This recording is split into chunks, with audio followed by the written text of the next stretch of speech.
Hey, Internet! It's Paul, it's Matt, the Dork Lords. We are here talking about Dune, the film. The 2021 film from Denis Villeneuve, not the 1984 film from David Lynch.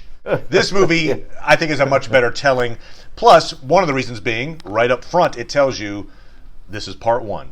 So there is a part two. Part two has been greenlit. Yeah, it's like truth in advertising there. Yeah. But so in other words, it's not trying to squeeze a fairly massive plot into 2 hours. It's like we're gonna give us 5 hours to tell this story, basically. Right. Paul, just before we launch into different themes and stuff, we're not gonna do a step-for-step recap. We're a little late on this anyway, but generally speaking, what were your thoughts on Dune, this latest version? All right. Well, I'll be interested to hear our viewers' opinion if they like the show. I enjoyed it a lot, but I did go into it wanting to like it because I just like I feel like the mistakes of the past, whenever media properties were adapted, is that you would water down the intention of the original work, and therefore it wouldn't be like a big surprise. It's just not that popular. I don't think that David Lynch was a great fit for that work originally, and this is a more diverse cast, and I think it showed the themes better of what the original work was trying to do. And I have some hope, actually, that it will be, as I've heard, since I haven't read the books, but I have some hopes that it'll be more of a critique of the kind of imperialism that it's talking about. So I enjoyed it because I thought that it did a good job of sort of building a world and having thoughtful themes that were suggested and expressed. It's got some cool action scenes in it, certainly, but I wouldn't call this an action movie per se. Really, it is more of there's some thought behind it, as you say. The themes are explored nicely. It's a beautiful film, for one thing. I mean, good Lord, just the screen, just like each image, each moment is its own little painting, practically. Thought goes into every single scene. It's really, really well done in that way. Yeah. And there's a majesty to the pacing. I would say, I'm not gonna say it's slow. It's not slow, but it takes its time in certain points. Languid. It's languid, and then what I noticed myself doing a couple of times, like there's this one bit where Paul and his father are in the tombs of their fathers or whatever, and they're walking through, and the music swells, and I just found myself just appreciating the beauty of the imagery, just kind of taking in and the majesty sometimes of these giant spaceship shots and stuff. It's a lot to look at and enjoy, and so while yes, it's a long movie, it doesn't feel long, but I'm not going to say it rushes by. And there are people that say that they do feel it's long and that they were bored, and I guess if you don't cue into it and really let it grab you, then you might find it boring. One thing though, too, actually, that I think really sets it apart from things that we both liked is there's not a lot of humor in this. Almost, I mean, I guess Duncan, Idaho throws in a couple of hey, you put on some muscle? Nah, just kidding. That kind of thing. But it's sort of like good-natured stuff that's sort of like, I can see how the person in the scene might be amused by Right. that. But you're right. No, this is not played for laughs. There isn't a little undercut of humor at the end of a scene to make you feel okay about it or whatever. Stuff that happens that is really breathtaking and odd even. There's no one who's sort of even pausing to sort of make a comment about it. I mean, clearly the easiest thing would be some sort of cultural reference, but since it's a different culture entirely, you're absent that. But even still, I think there could have been ways in which people could have found the humor in quite a lot of things, and they don't even bother. So are you saying that's a good thing or a bad thing? Well, just interesting about it. That's all. I think it's I think it's remarkable. Given I think there's quite a lot of things that we like that have comedy in it. That's true. Well, and it is a fairly common human trait to try to deflect uncomfortable things with humor. Yeah. And so a lot of people are confronted with uncomfortable things in this movie, and they don't choose to deflect with humor. Right. Yeah, I mean, because, the moment when your mother's, mentor says, put your hand in this box, you're going to feel some pain, or I'll kill you. It's like, I would have told a joke or two. At the risk of your own death. Well, she didn't say don't tell a joke. That's true. She didn't say don't tell a joke. Don't cry out in pain. Don't pull out your hand. Yeah. I'm going to control my fear. Fear is the mind killer, after all, by telling jokes while my hand's in this box. Yeah. Hey. 2 peanuts were walking down the street. Yeah. One of them was assaulted. I tell you, I get no respect. Why are you killing me? That's an interesting point. I hadn't thought of that, but that's a good point. This movie takes itself seriously, and I think to good effect. As far as thematically speaking, the story does have echoes a lot of different themes, but one of them would be, there's that Lawrence of Arabia feel to it. We talked about that. I think I did see that historical figure was an inspiration for Frank Herbert. It's not an exact template for Paul Atreides, but there weren't any sandworms in no, it's an exact template, Paul. Yeah. There's no such thing as oil. It's spice. That's what everybody's after in the desert. But I will say this: there is this notion that by the time we get to the end of part 2, we're going to see this thing that Frank Herbert described. I think he was quoted as saying, "The bottom line of the Dune trilogy is beware of heroes." And so, this part 1, we don't really see that necessarily, flower.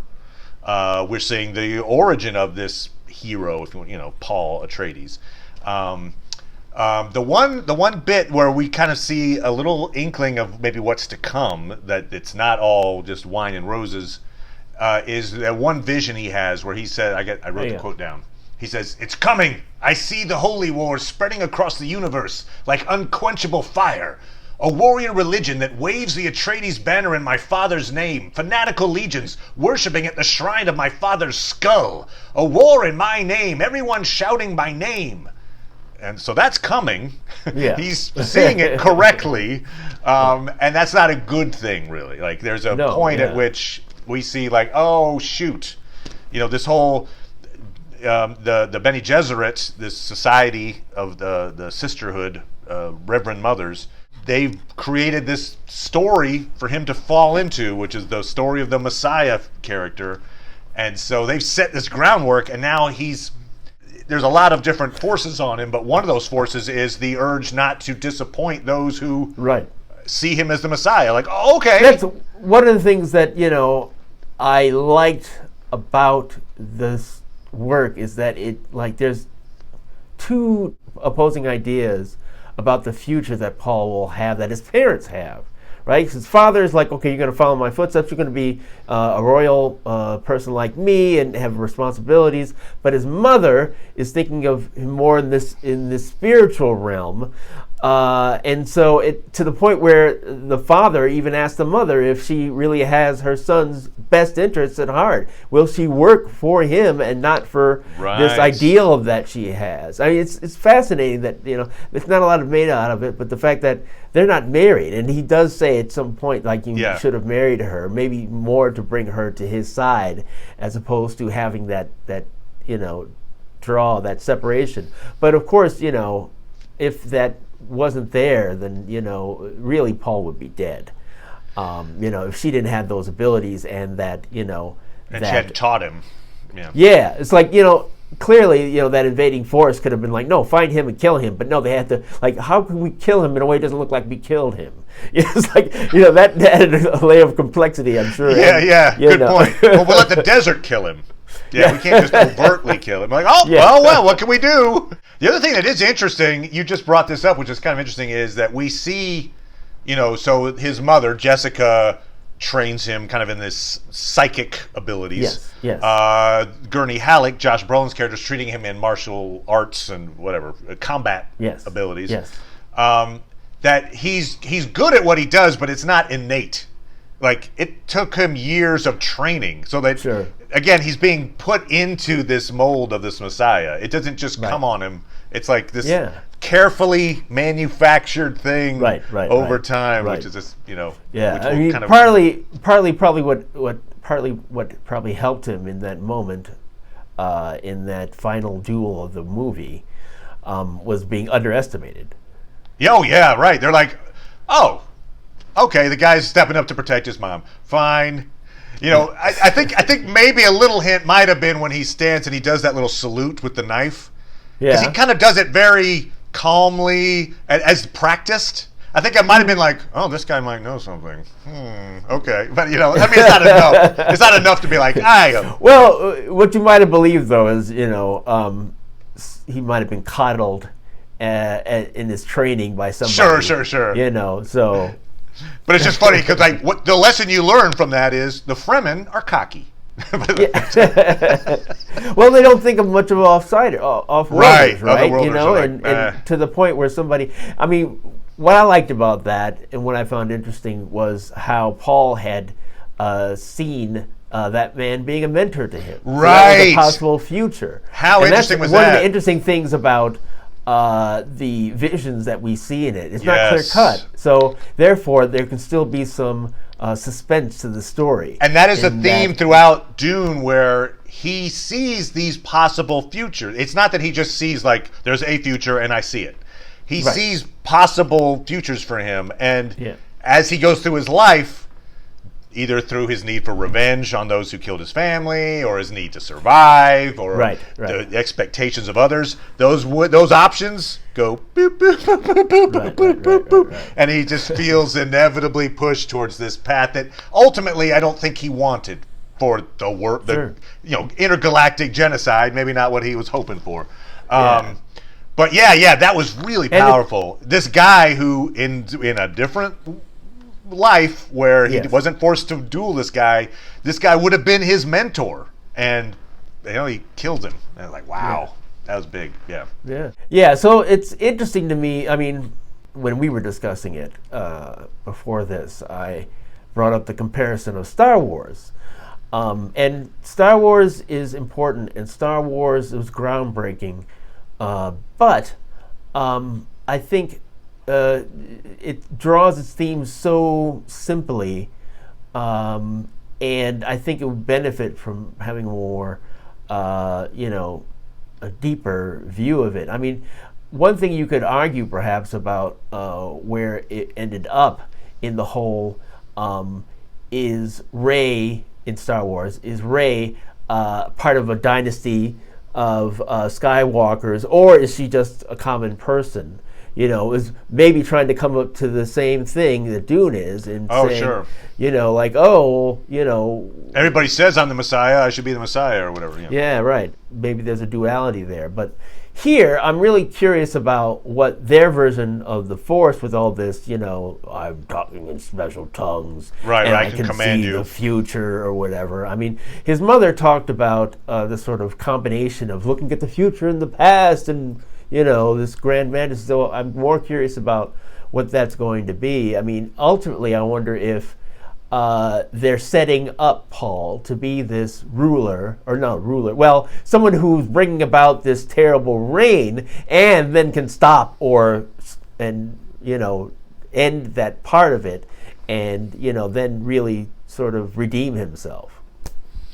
Yeah. It'd be interesting to see how true to the book the movie stays, and where it ends. Does it end specifically at the end of Dune the book, or does it go a little farther into the second book or something like that?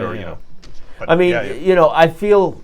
I mean, hopefully, what they'll do is, I think one thing we've seen with works, let's say Game of Thrones, excusing the last season.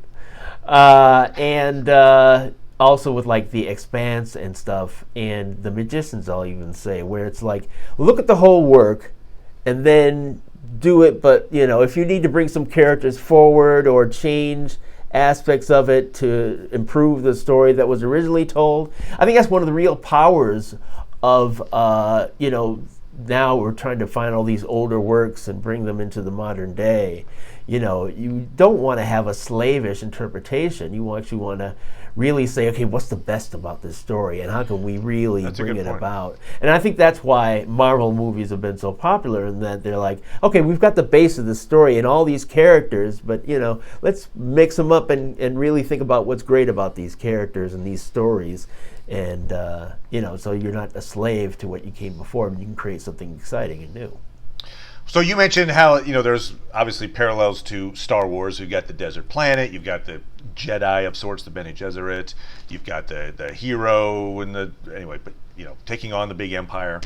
I would think another parallel is something that we're covering right now, Foundation. That you've got this galactic empire that's in decline.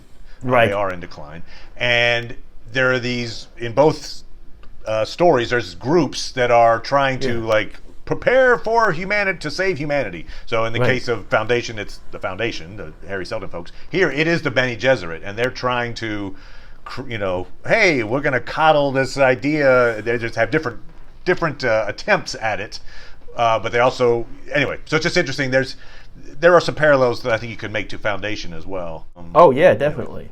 There are two main characters have died off. Would be Paul's father, Leto, yes, and Duncan Idaho, Jason Momoa's character. Also, the traitor's dead. I don't know that he's dead. I mean, in the book, he's not dead. Really? You're talking Josh Brolin? No, I'm talking about the doc who sold him out. I thought you said the trainer. No, traitor. Oh, traitor. Oh, sorry. The traitor. Yeah, he's dead. They cut off his head, but he's fine. They don't need heads to survive. Yes, the traitor, dead. Very dead. Good point. I wouldn't call him a major character, but okay, yeah. He is major in the plot. You're right. For all of their protocols and security, it was pretty easy for him to basically hack the system and drop everything and I mean, I might have given him more of a scene where because it's hard to. It's sort of like, gosh, you really thought they would have, kept their end of the bargain? I mean, that's a good point. And I mean, what is one of the biggest tropes for an evil guy? Where I'll free you from your body. I mean, whatever. Yeah. I said I'd free her. Yeah. That means to me that means kill her, and I'll kill you too. Okay. Way to go on the loophole. But there was no good way out of that. But I suppose, if you looked at it, in the best case scenario for him, in terms of look, we're gonna torture your wife unless you help us.